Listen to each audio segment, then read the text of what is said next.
मैं पूनम आपका अपने चैनल साई टेरो 777 में स्वागत करती हूँ। और आज मैं आपके सभी के साथ मैं अपना न्यू डेक आपके साथ शेयर करने जा रही हूँ। इस डेक का नाम है कृष्णा कॉन्शियसनेस गाइडेंस कार्ड। तो चलिए इसकी अनबॉक्सिंग करते हैं। ये मैंने अमेजोन से परचेज़ किया है और ये सिर्फ 890 रुपये का मुझे पड़ा है। तो चलिए इसके देखते हैं कैसे इसके कार्ड्स हैं।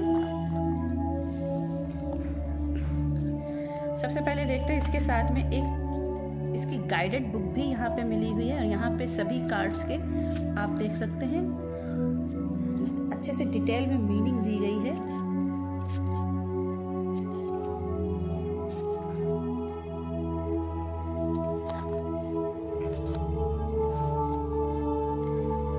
Acknowledgement,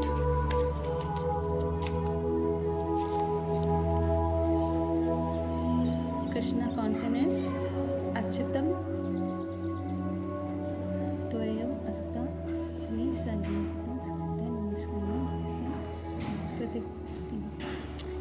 Lord Krishna is great, just as every raindrop that falls from the sky flows into the ocean. In the same way, every prayer offered to any deity flows to Lord Krishna. I bow to this great Lord Krishna. तो यहाँ पे एक कृष्णा जी की prayer दी हुई है सबसे पहले, और इसके बाद में यहाँ पे कृष्णा जी के 108 जो उनके नाम हैं उनके बारे में बताया गया है। तो आप देख सकते हैं यहाँ पे सारे नाम यहाँ पे दिए हुए हैं। जो भी कृष्ण भगवान के 108 नेम हैं वो यहाँ पे आपको नेम मिलेंगे। तो आप यहाँ पे कृष्णा की के नाम की माला भी यहाँ पे आप जप सकते हैं। इनके बारे में काफ़ी कुछ बताया गया है। कार्ड्स के बारे में डिटेल में बताया गया है।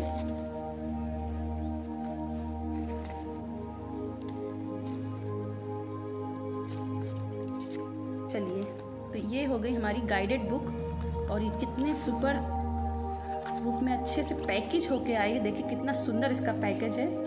चलिए हम कार्ड्स को देख लेते हैं कि कार्ड्स कैसे निकले हैं।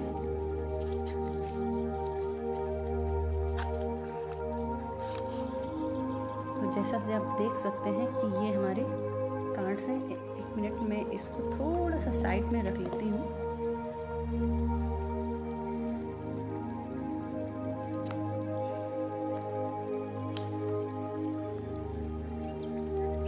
आप देख सकते हैं कि हर कार्ड में कितनी सुंदर आर्ट वर्क है। जब मैंने इसको अमेजोन पे देखा था तो मैं इसके आर्ट बुक को ही, जो इसकी आर्ट थी, मुझे इस आर्ट को, इसको शायद मधुबनी आर्ट बोलते हैं, मैं इसको देखकर ही इम्प्रेस हो गई थी और इसी वजह से मैंने लिया था। एक्चुअली जब मैंने ये कार्ड बहुत सुंदर है, बट जो कार्ड का साइज है वो मैंने काफ़ी ज़्यादा बड़ा सोच रखा था। जिससे कि आप देख सकते हैं ये डिब्बा इतना बड़ा आया है, इसका बॉक्स इतना बड़ा आया है, तो मैंने कार्ड्स लगभग इतने बड़े ही सोचे थे। अभी कुछ कार्ड्स हैं इसमें और ये आप देखिए कितनी सुंदर इसकी आर्ट है। मैं आपको एक एक करके कार्ड दिखाती जाती हूँ। हर एक कार्ड में कितनी सुंदर कला दिखाई गई है, कितना सुंदर आर्ट वर्क है।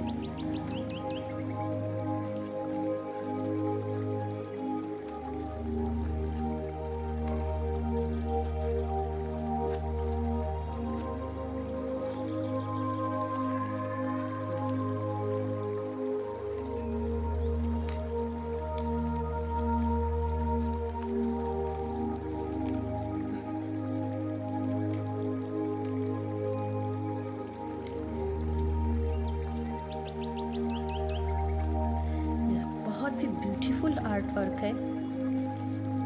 चलिए मैं इसको थोड़ा सा रेकी से क्लीन एंड चार्ज कर लेती हूँ, थोड़ा इसको धूपबत्ती दिखा देती हूँ। उसके बाद में हम आप सभी के लिए कुछ मैसेजेस निकालेंगे।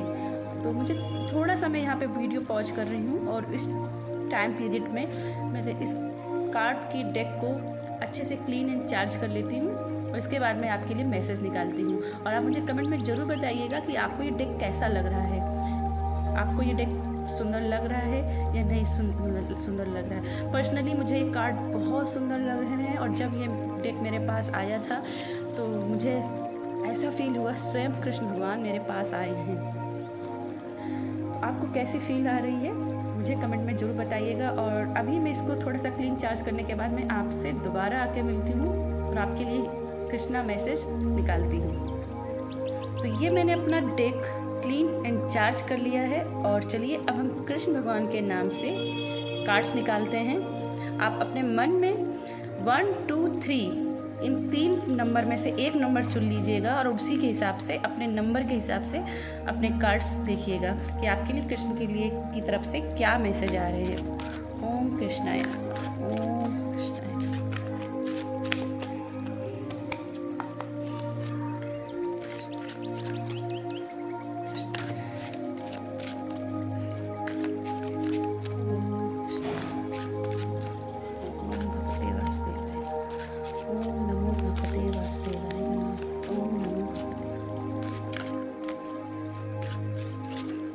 पाइल 1 के लिए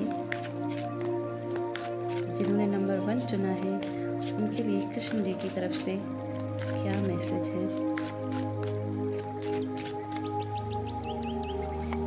नंबर 1 जिन्होंने नंबर 1 चुना है। पाइल नंबर 2 के लिए क्या मैसेज है जिन्होंने नंबर 2 चुना है, नंबर 2 चुना है। कृष्ण भगवान की तरफ से उनके लिए क्या मैसेज है। ओम नमो भगवते वासुदेवाय नमः, ओम नमो भगवते वासुदेवाय नमः, ओम नमो भगवते वासुदेवाय नमः।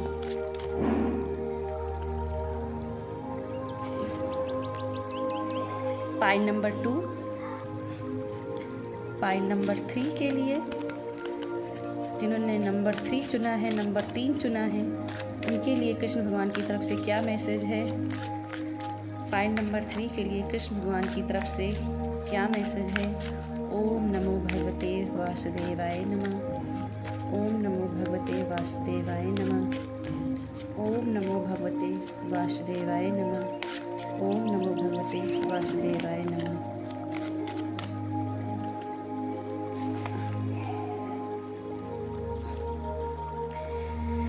डिवाइन दर्शन, सब बॉटम में जो कार्ड आया है divine darshan, the divinity is working for you and your happiness in the long journey of your soul. तो यस, आपकी लाइफ में आपके ईश्वर आपसे कनेक्ट हो रहे हैं। बस आपको अपने सोल पर्पज, अपने हैप्पीनेस पे अपना बना के रखना है, अपना विश्वास बना के रखना, अपने कृष्ण भगवान के ऊपर विश्वास बना के रखना है। चलिए देखते हैं जिन्होंने नंबर 1 चुना था उनके लिए कृष्ण भगवान की तरफ से क्या मैसेज है। Make the right choice, be humble in all you do, penalty breeds sickness, make the right choice. जैसा कि इस कार्ड से ही पता चल रहा है कि कृष्ण जी लेटे हुए हैं और उनके पास में 2 व्यक्ति हैं। अब ये 2 व्यक्ति कौन हैं? आपको याद होगा कि कौरवों ने पांडवों का सब कुछ ले लिया था और द्रौपदी के साथ में जब गलत व्यवहार किया था, चीरहरण हुआ था, तो उसके बाद में उन्होंने महाभारत का युद्ध की ऐलान हुआ था, वनवास काटा। उन्होंने बोला था कि इतने साल बाद जब वापस आओगे तब आपको अज्ञातवास काट के आओगे, तब आपको सब कुछ मिलेगा। पर जब वो अज्ञातवास काट कर आते हैं तब भी वो दुर्योधन उनको कुछ भी वापस नहीं करता है और इस प्रकार महाभारत का युद्ध छिड़ जाता है। ऐसे में दुर्योधन और कृष्ण दोनों ही दुर्योधन और अर्जुन दोनों ही कृष्ण को अपने पक्ष में चाहते थे। अर्जुन कृष्ण के परम भक्त थे और सखा भी थे, पर दुर्योधन सिर्फ अपनी जीत को अपने फेवर में लेने के लिए कृष्ण को पक्ष लेना चाहते थे, क्योंकि कृष्ण से बड़ी किसी के पास सेना नहीं थी, है ना। तो उस सेना को लेने के लिए, उस ताकत को लेने के लिए उसने कृष्ण को अपने पक्ष में लेने की कोशिश की और कृष्ण को अपने पक्ष में लेने के लिए ये दोनों लोग ही कृष्ण के पास जाते हैं। तो यहाँ पर कृष्ण जी नींद में होते हैं, सोते हुए होते हैं, निद्रा मग्न होते हैं और दोनों ही आते हैं। तो दुर्योधन जो होता है वो सर के पास में बैठ जाता है और अर्जुन जो है वो पैर के पास में बैठा होता है। तो जैसे ही कृष्ण जी की आँख खुलती है तो उससे देखते हैं कि सामने अर्जुन बैठे हुए हैं, है ना। तो इस प्रकार से आपको चॉइस करना है कि आपको क्या चाहिए। अगर आप भगवान के पास कुछ लेने के लिए आ रहे हैं तो भगवान के सर पर मत बैठिए, भगवान के चरणों पे बैठिए, भगवान की चरणों की सेवा कीजिए। आपको अपने डिसीजन बना, आपको हम्बल होके, अगर आप चाहते हैं कि कृष्ण भगवान आपकी मदद करें तो आप कृष्ण के ऊपर, अपने भगवान के ऊपर ट्रस्ट बना के रखें, उनकी चरण वंदना में रहें। और अर्जुन जी ऐसा ही करते हैं। तो जैसे ही कृष्ण जी की आँख खुलती हैं तो उन्होंने स्वयं अर्जुन को सबसे पहले देखा। इस प्रकार अर्जुन की जीत होती है। फिर भी उन्होंने डिसीजन लेने के लिए उन दोनों के ऊपर दिया कि कौन क्या चाहता। उन्होंने दो चॉइसेस रखी थी, एक तरफ सेना और एक तरफ वो स्वयं। और उन्होंने बोला कि मैं इस युद्ध में शस्त्र नहीं उठाऊंगा। और इस वजह से दुर्योधन ने ताकत को, यानी कि उनकी सेना को चुन लिया और कृष्ण को छोड़ दिया। और अर्जुन ने सिर्फ और सिर्फ कृष्ण को मांगा। और सभी जानते हैं कृष्ण का अर्जुन के पक्ष में होने से ही वो महाभारत का युद्ध जीतते हैं। तो यस, अगर आप अपने पक्ष में अपनी जीत को हासिल करना चाहते हैं तो दिमाग से नहीं, दिल से काम कीजिए, दिल से ईश्वर से जुड़िए, दिल से अपने ईश्वर को मानिए, उनकी चरण वंदना कीजिए, उनके ऊपर आदेश नहीं, उनसे विनती कीजिए। ठीक है, अपनी चॉइस चूज कीजिए कि आपकी राइट चॉइस क्या है, आपको क्या ज़िंदगी में चाहिए। पहले ईश्वर बनना चाहिए या मटेरियल लाइफ चाहिए, आपको स्पिरिचुअली ग्रो करना है या मटेरियल लाइफ में जाना। तो यहाँ पे चॉइस की बात हो रही कि आप पहले अपनी चॉइस बनाइए कि आप सही हो या गलत हो। और अगर आप सही हो तो ईश्वर की वंदना में अपने उसके चरणों में ट्रस्ट बना के रखिए। ठीक है, यह पाइल 1 तो ये आपके लिए मैसेज है। चलिए पाइल 2 के लिए देखते हैं क्या मैसेज है।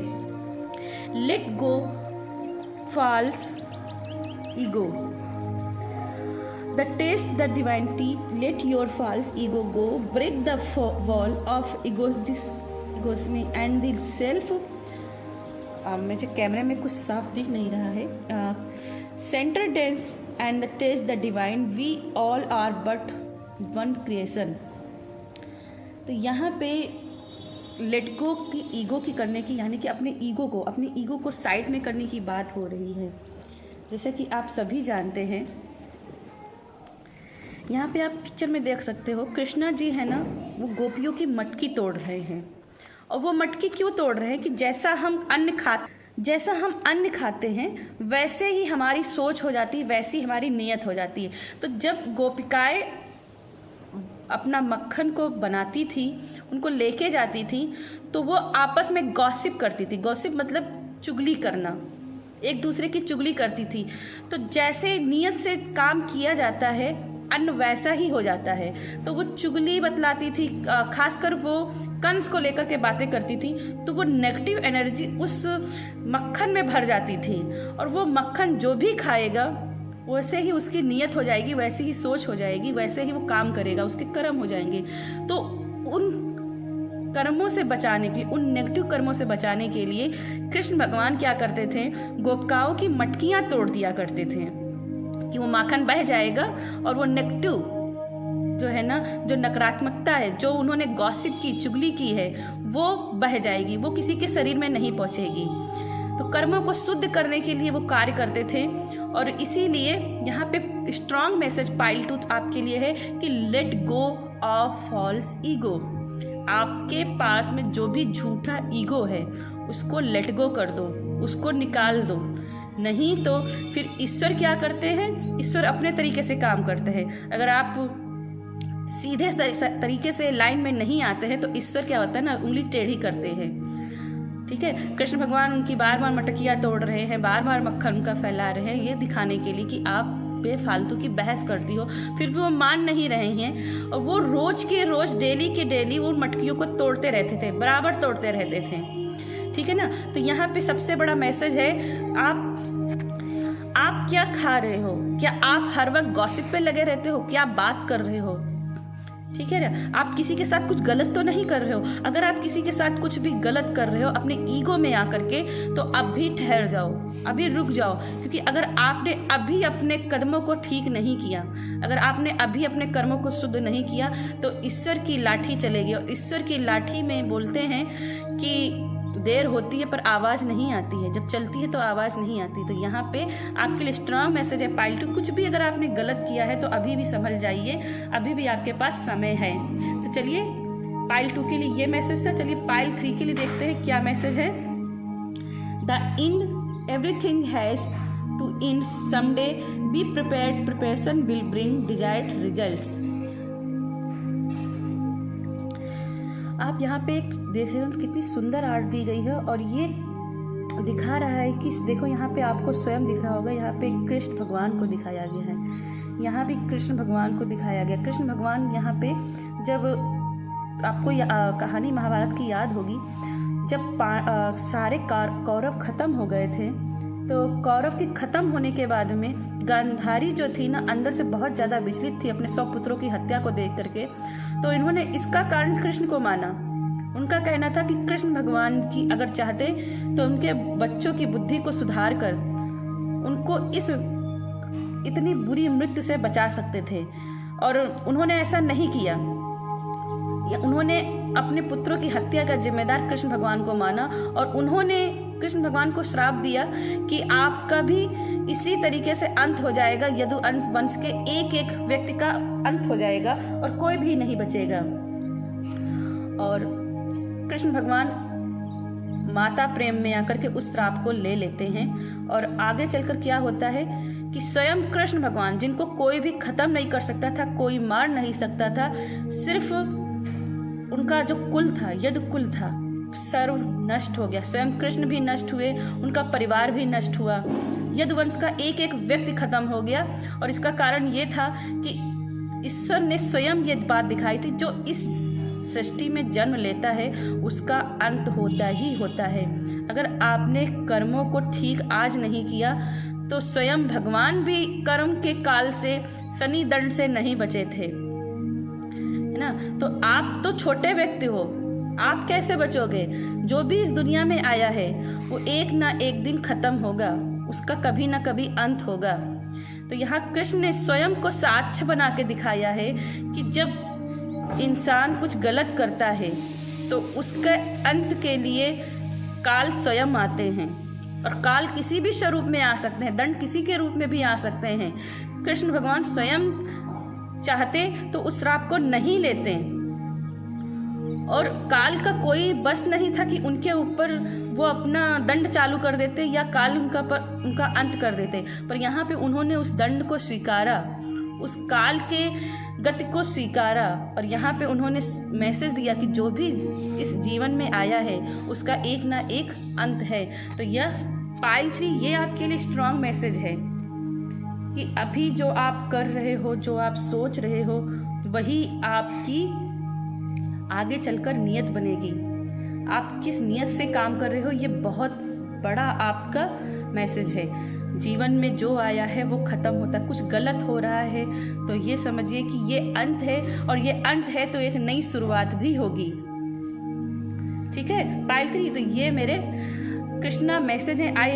आई होप आपको पसंद आए होंगे। अभी मेरा ये जो डेक है न्यू है, तो अभी मैं ज़्यादा कनेक्टेड नहीं हूँ, तो जो भी मुझे मैसेज मिला है मैंने उसकी गाइडेड बुक के हिसाब से उसको मैसेज दिया है। बहुत ही सुंदर मैसेज है।